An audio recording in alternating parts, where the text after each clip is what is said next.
Well, coming up on today's show, the world's first EV summit happened today. The Kia Niro EV wins on efficiency, and Tesla is streamlining their paint options for the Model 3. But first of all, good morning, good afternoon, and good evening, wherever you're listening around the world. Hello and welcome to the Wednesday, the 12th of September edition of EV News Daily. It's Martyn Lee here with the news you need to know about electric cars and the move towards sustainable transport. Firstly, thank you to myev.com for helping to make this show. You see, they've built the very first ever marketplace, which is specifically all about EVs. You can buy, you can sell, you can learn about EVs on there as well. North America only at the moment, but if you are listening to us, about half the listenership to this podcast I can see is in North America, and you haven't checked it out yet, myev.com is the address. Well, some housekeeping, if you like. First of all, I feel kind of bad that I didn't pay reference on yesterday's show to yesterday being 9/11, and I know you don't expect it on this kind of podcast, but I wanted to say, as so many people listen in the US to this show, that I wanted to make reference to it and not just let it kind of go by. Sorry, I forgot to mention it just yesterday. And from the other side of the Atlantic, we do think about you. Also mentioned for National Drive Electric Week, which continues in the USA, Canada, and New Zealand if you're involved in National Drive Electric Week. I hope you're having fun and enjoying it, and thank you for organising it. And it's making the UK news over here. Hurricane Florence looks like it's going to be threatening the east coast of the US and making landfall at North or South Carolina in a few days. There's been an evacuation of 1 million people ordered, I gather, by the South Carolina governor. And I remember with the Florida hurricane, was it last year? I mean, time flies by. As well as images of those long queues at gas stations. EV charging stations were also increasingly busy, and there were chances of power failure as well. So if you drive an EV and you're in the affected area, just a reminder to be sensible, be safe. Tesla, if you remember with Florida, Tesla even software unlocked over the air some of the capacity in some Tesla owners' cars, which they weren't able to get because they bought the smaller capacity car, but it had the bigger battery in and it was software locked, and they opened that up so that people could evacuate and have longer range. An amazing thing to do, actually, all done remotely as well. But electricity is more generally available if you are driving an EV in the evacuated area. And maybe you can help out your fellow EV owners with somewhere to stop and charge at your place. If you're on the route, maybe you could help them out. Then please do. Think of your evac route as well. Make sure you're up to date with locations of where you might be stopping, places like PlugShare and ChargePoint, EVgo. Please do stay safe. Well, at the end of the podcast, I need your help with a bit of an EV dilemma that I'm having. Actually, I've mentioned a few times already that we are looking to buy a new car for my wife. She currently drives a Golf Blue Motion, but it's a diesel. So obviously we want to get rid of it ASAP. And there's a deal that I've been sent, and I'm going to run it past you, see what you think. Well, first of all, the International Zero Emission Vehicle Summit in Birmingham, here in the UK, with an audience of international government ministers and industry leaders, happened today. I'm recording the podcast, actually, just as it's wrapping up. We will start with a message sent to the summit from His Royal Highness, the Prince of Wales. I do want to send you my very best wishes and encouragement for your important summit in Birmingham. Not too many years ago, most people would have laughed out loud at the idea of a zero-emission vehicle. And of course, there is a long way to go before anyone could claim to have a vehicle that will not be responsible for any emissions during its life cycle. But the pace of innovation has been remarkable. I need hardly say that this is a paradigm shift which I have been hoping to see for a very long time, as many past and present heads of motor manufacturers will no doubt remember. So it was a particular pleasure to travel in one of the latest generation of zero-emissions electric vehicles just a few weeks ago, when I went in a prototype Jaguar I-Pace during the Commonwealth Heads of Government meeting in London. It was a product of excellent British ingenuity and engineering, and as a result of my experience, I am pleased to say that my household has recently taken delivery of 2 production versions of that car to use in the capital. Indeed, I'm looking forward to travelling in one of the new vehicles for the first time later today. Now, it seems to me that the pressing need now is to accelerate the pace of change, not just on the journey towards electrification, but in all the other requirements of sustainable mobility, from better and more environmentally friendly batteries to material efficiency, closed-loop manufacturing systems, and above all, grid decarbonisation. It is only through innovation in all these areas that we will ultimately resolve the traditional tension between our desire for the freedoms that come with personal mobility and the detrimental effects on urban air quality and the global climate. Well, I'm sure that your summit will help to drive the changes that we all desperately want to see. Well, from royalty to our head of government, and the Prime Minister, Theresa May, was there as well. And it generated a whole day of mainstream TV and radio coverage all about electric cars, admittedly. And as you can imagine, a lot of those TV reports today here in the UK were pretty straightforward. They were kind of along the lines of, hey, there's a thing called electric cars. Now, some of those TV reports were basic. Some of them covered range anxiety. Some of them talked about the lack of chargers. But most of the mainstream media coverage I've seen today has been really positive, actually. And it looks like it's been a very well organised summit, the first zero-emission summit. And they had lots of EVs on display for the TV camera crews to shoot and film, and lots of people to talk to as well. So very, very well done to everybody involved in organising that. I'm super proud of everyone involved.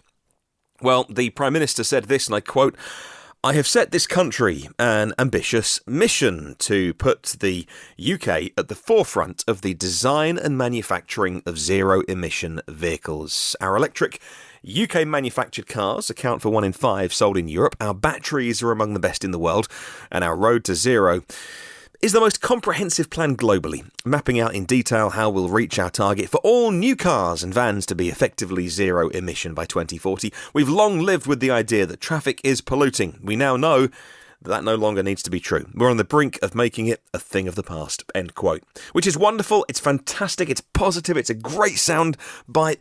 I would, as it's you and I here on the podcast, and you know, you're slightly more of an expert than most people as you listen to this show. I'll just pick up a couple of sentences there that our Prime Minister said, that she wants the UK to be at the forefront of the design of zero-emission vehicles. That is a wonderful soundbite. It's a very lofty thing to say, though. I mean, there are incredible people doing amazing work on zero-emission vehicles, designing them at least, all around the world. We don't really have an EV industry to speak of here in the UK. Of course, the Nissan Leaf is made in Sunderland, and one of 3 locations around the world, the Nissan Leaf, the world's most popular EV, is made. A third of them in Sunderland here in the UK. Of course, it's owned by Nissan, and so it's not as if this is a kind of a world-dominating British story in the way that America can be proud of Tesla being an American company in California and, you know, and dominating, right? So it's a lofty thing to say, an ambitious thing to say. It would take a hell of a lot for the UK to become a leader in design for EVs. I mean, specialist kind of things, that's fine. But in terms of sheer numbers, well, we'll see how Dyson are getting on.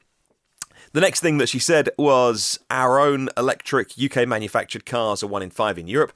Yes, of course, that's the Nissan Leaf, made in Sunderland, and it's a fantastic thing that we can assemble. Not all the parts, clearly, are made of any car in one country, but for the assembly to happen in this country, we're all very proud of that.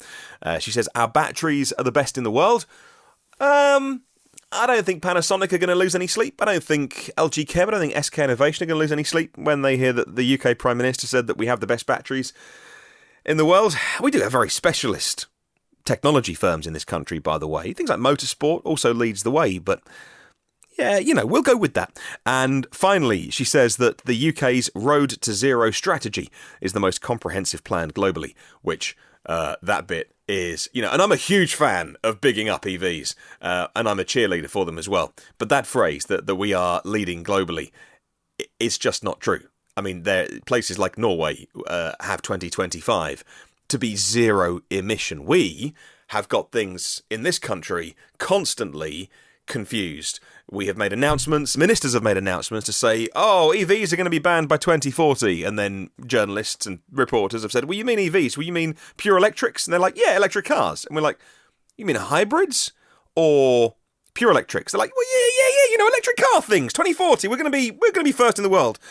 And you go, well, can it have a plug, or is it got to have no engine? What do you mean? Hang on, these details are really confusing. So they went back and had another think about it, and then they came back with some more clarity and some more confusion.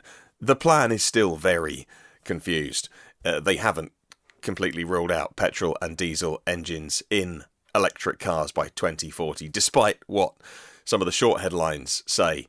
There are other countries with way more ambitious plans. Other states like California with way more ambitious plans. What we're doing is great, but we're not a global leader. So you kind of see that and you think, well, does our Prime Minister believe that? Is she being briefed on that by the people that his job it is to make sure she knows what she needs to know? Or is that just a line to get headlines? I don't know. Well, the CBI say the government must support people to make the switch from fossil fuel to zero-emission cars by helping to make them affordable and building the infrastructure needed to run them. Caroline Fairburns, the CBI Director General, said this, and I quote, "In the race to create new products, let us agree common standards. It'll take consultation and collaboration. But if emissions are a global problem, we need global solutions." End quote. So she's talking there about everybody working together to create common standards. And that is, again, an admirable thing to say. But I would add that if the Chinese decide that they're going to go with a certain plug, and then there's a couple of other manufacturers, like the new kind of Chinese and CHAdeMO kind of connection that we were talking about a couple of weeks ago on the podcast, that could easily just become the dominant plug that we all have on our EVs in the next probably 5 to 8 years, if they really go for it. I would love just one plug to exist, but it's all well and good saying we all need to work together. Again, I'm not sure too many people are losing too much sleep about that. Wonderful words being said by people that are getting on board with EVs, and for that we applaud them. Well, the California governor, Jerry Brown, has called the President Donald Trump the saboteur, was the word he used. Saboteur of the American car industry because of his efforts to bolster the fossil fuel industry over more environmentally friendly electric cars. Said in an interview with the Los Angeles Times, the California governor criticized Trump's administration's move in August to scrap an initiative requiring all US cars and trucks to average more than 50 miles per gallon by 2025. And Brown said that Trump's moves would ultimately help countries like China, where companies are going all in on pure battery-powered vehicles and related technologies. Well, according to Business Insider, Brown, who's considered a leading advocate for environmental regulation, signed an executive order in January calling for at least 5 million of the vehicles on the road in California to produce zero emissions by 2030. And the $2.5 billion project outlined plans for the state to build 250,000 charging stations for EVs by 2025, according to the executive order.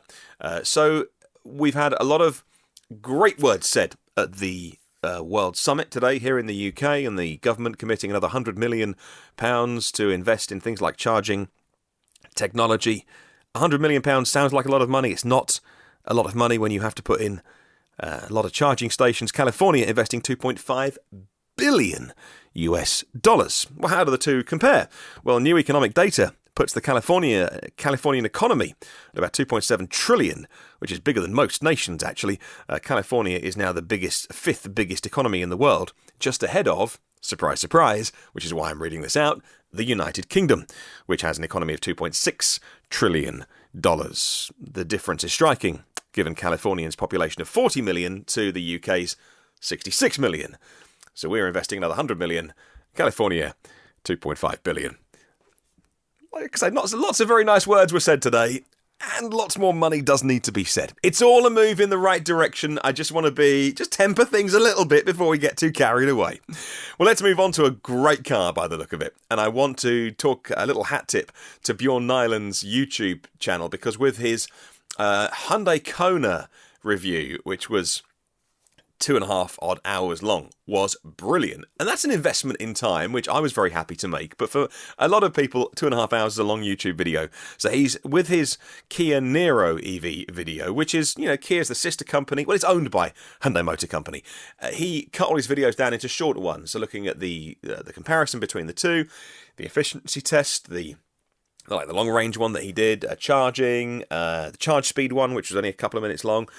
Brilliant videos. And go check out Tesla Bjorn on YouTube. I'm sure you know who he is, and if you haven't yet, then please do. It's highly recommended from on my behalf. Just a month after its launch, Kia Motors' Niro EV, because it is launched in its home market, has become the best-selling EV in all of August. They sold 976 of them there, with the domestic EV trailblazer, the Hyundai Ioniq, taking a bit of a back seat. The electric SUV is quickly surging as the new market leader, according to the website Korea Times.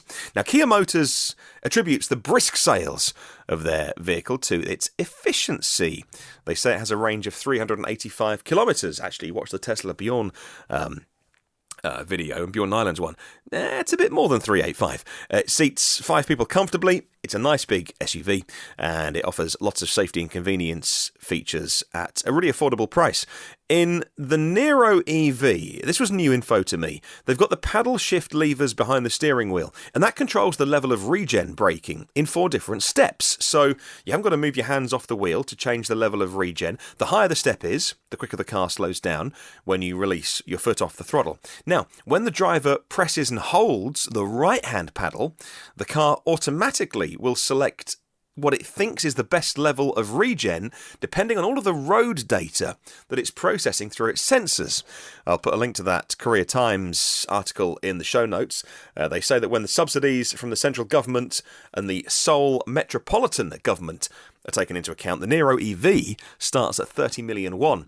Now, that is a direct comparison, very dangerous to do. But £20,000, $26,000 is the direct translation. But like I say, that isn't really a thing. But wouldn't it be nice to have a Kia Niro for $26,000 on your driveway? It'd be lovely. Well, let's move on to talking about the Formula One name of Williams. Building some batteries. Britain is to get its first manufacturing site dedicated to EV batteries. Williams Grand Prix Holdings, the parent company of Williams' Formula One motor racing team, is working with Unipart, the motor components group, to start production for Aston Martin's first electric supercar, the Rapid E, or the Rapide E, depending on which publication is writing it which way. Reports Robert Lee, no relation, for the Times newspaper. The joint venture is a significant boost for the automotive industry and the government's industrial strategy, which has identified electric cars as a pillar for future growth. Well, Aston Martin's upcoming all-electric Rapide E, or Rapid E saloon, of which they're only going to make 155 examples, will be produced. It's going to be the first customer of this new company. So they'll be Williams making the batteries for the Aston Martins. So that is a British success story. The site they're going to do it is 48,000 square feet in Coventry. It can produce 10,000 lithium-ion batteries a year if they need to. And again, wonderful numbers. I'm a proud Brit. I'm very proud of our industry. I will just add that the Tesla Model 3 alone is about to make its 100,000th car. And what's coming out of the Gigafactory in Nevada to supply the Tesla batteries, to supply Tesla energy for their solar and storage projects, it's kind of on a different scale. In China, it's kind of on a different scale than 10,000 batteries every single year. But, like I say, I'm proud of the efforts that we're making. Well, I mentioned Tesla, and hackers can quite literally get into your Tesla Model S. It's a high-tech hack, and it's a bit of a heist, and it comes with a catch. It's really easily prevented. There's a new video on YouTube for some researchers that claim they've been able to hack the key fob with the Model S. And Tesla says that the cars sold as of June 2018 onwards are not susceptible to this particular hack and being stolen by this technique. It does leave some people vulnerable, according to Mashable. Now, researcher Leonard Wouters told Wired, "Today, it's easy for us to clone key fobs in a matter of seconds. We can completely impersonate the key fob and open and drive the vehicle." Well, according to Tech Guide, Tesla just pushed out a software update for the Model S that allows owners to quickly tap in a 4-digit passcode when you get in the car, and it must be entered before the car will start and can be driven. If you enable PIN protection, the car is protected from this one particular hack of people cloning key fobs. I'll put a link to that YouTube thing. If you want to look at it, at the researchers' video claiming they know how to hack a Tesla, I'll put in, you can make your own mind up. Well, last week, the US Patent and Trademark Office published a patent application from Tesla about high-voltage electrolysis of coolant in a battery pack. It was originally filed back in May earlier this year, and the US PTO also published a Tesla patent application for solar roof tiles. According to Forbes, Now, the battery coolant patent is a little confusing, but hopefully we can follow this through together. It describes a new cooling system, and it uses a new coolant solution with two liquids. Now, these liquids are mixed together to form a new liquid that then has different boiling points as the predetermined ratio of liquid changes.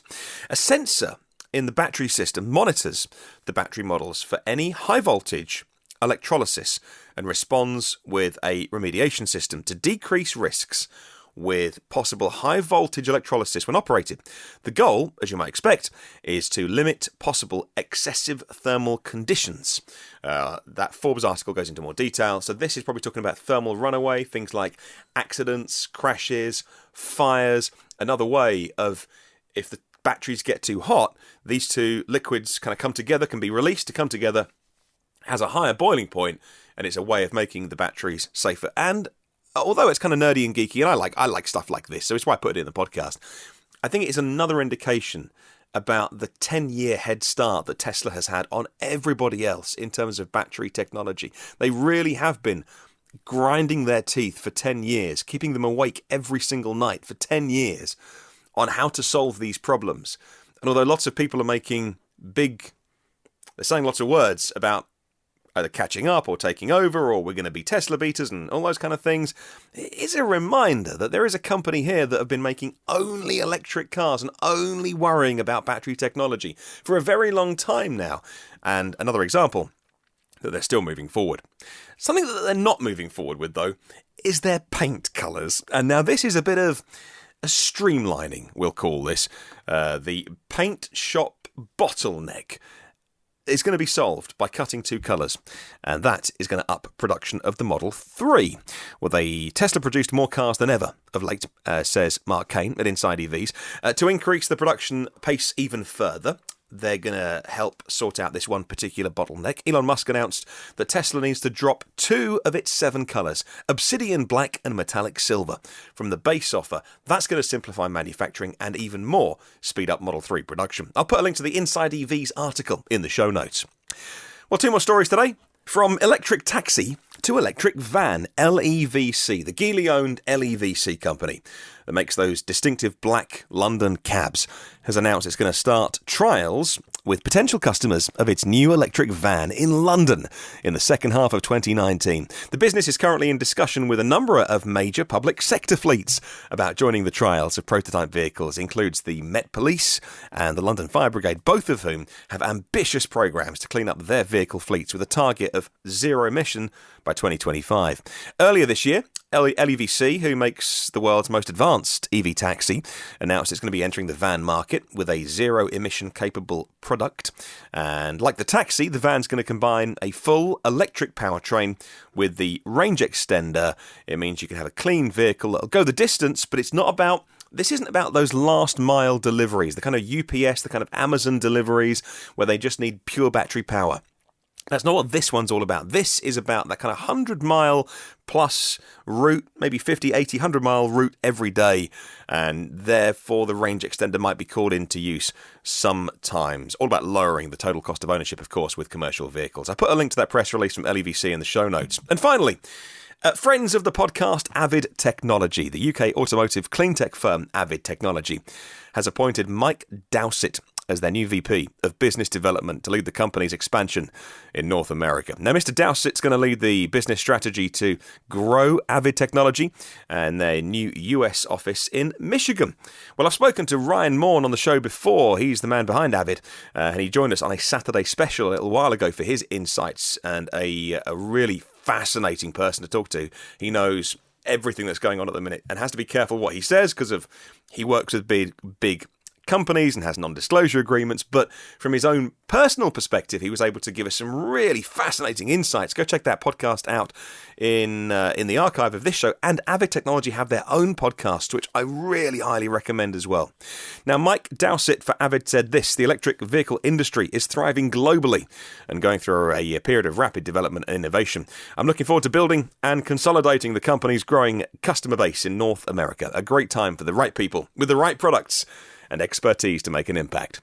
Well, finally, a dilemma that I need your help with. So I've been talking about my wife needs to get rid of the Golf that she's got and get herself into an EV. Now, she does a lot of town driving. She's a school nurse and goes between a few different schools every day. So 20, 30 miles, utterly maximum. We'll charge every night at home. Until now, we've been thinking second-hand Leaf, second-hand i3 kind of thing. However, BMW just contacted me to say they are doing a deal at the moment. If we wanted a new BMW i3, they're offering 0% finance for 4 years. Now, it's incredibly rare to get someone lend you that much money over 4 years at 0% interest.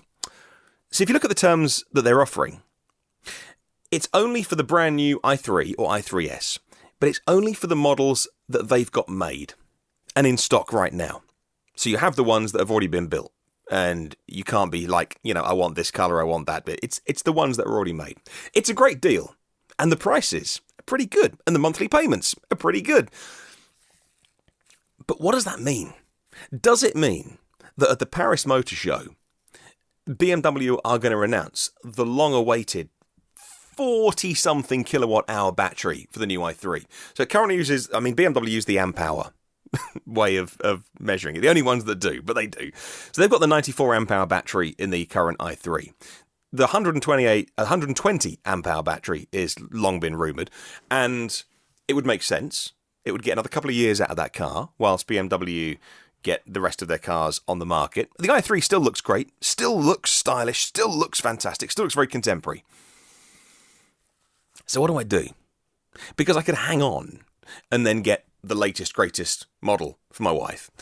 Or is, when you think about it, the range on the 94 amp hour battery absolutely fine? When someone offers you 4 years, 0% interest-free credit, is it worth biting the hand off?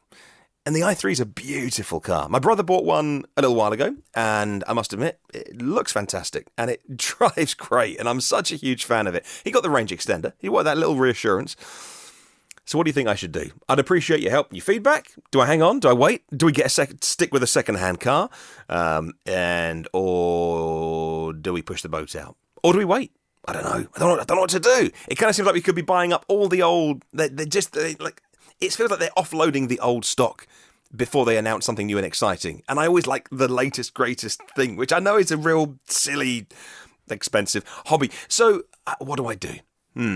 So many decisions to make. And I could be completely wrong, by the way. And this might not be what BMW are doing. There might just be a special offer they've got on. Let me know your thoughts. Well, thank you very much to My EV for setting our question of the week this week. Keep your comments coming in on email, which is hello@evnewsdaily.com, and on the email and on the YouTube comment section. Where do you get your information from when considering buying an EV? How do you do your research? How do you find out about charging and incentives? Where do you go? Is it news sites? Is it manufacturers? Tell me about where you get your information from. Thank you very much for those that support the podcast on Patreon. Couldn't do it without you. There's 74 of those who I'm enormously grateful to for having a look at patreon.com/evnewsdaily. There's 232 previous episodes of this podcast online for free. And they always will be free. The archive will always be free for you to look back at on iTunes, Google Play, Spotify, YouTube, TuneIn, Stitcher, and the blog at evnewsdaily.com. If you subscribe, well, now, look, if you subscribe, you get them first, you get them free, and you get them automatically. So why wouldn't you?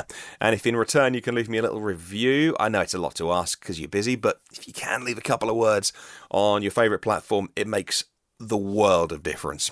Come and say hi on the socials by searching EV News Daily. Have a wonderful day, and I'll catch you tomorrow.